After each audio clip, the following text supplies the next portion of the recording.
আরো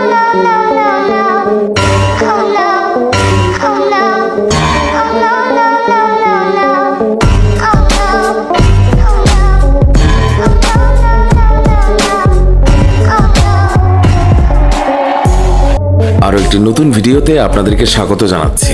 ভিডিওটি অনেক আকর্ষণীয় হতে যাচ্ছে, কেননা এখানে আপনাদেরকে বিশ্বের এমন কিছু বোকার পাগল লোকদের সঙ্গে পরিচয় করিয়ে দেব, যেটা দেখে আপনি হাসতে বাধ্য হবেন। তাহলে চলুন শুরু করা যাক আজকের ভিডিও। এখন যে অর্ধেক শেষ হওয়া ব্রিজটি দেখতে পাচ্ছেন, এটার অবস্থা গত 40 বছর ধরে এমনই আছে। কেননা মহান ইঞ্জিনিয়ার সরকারি তহবিলে চলা এই নির্মাণ কাজটি মাঝখানে ছেড়ে দিয়েছেন।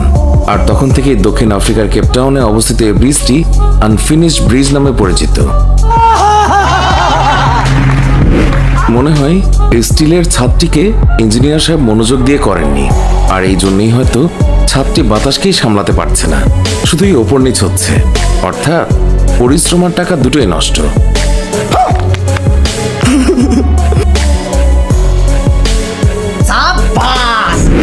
এই শ্রমিক সম্পর্কে আর কি বলবো, মনে হয় তিনি সারাদিনে কিছুই খাননি, আর এই কারণে সিমেন্টগুলো ফ্রেমের মধ্যে না ঢেলে এখানে ওখানে ঢেলে দিচ্ছে, যার ফলে সিমেন্টের অনেক অপচয় হয়ে যায়।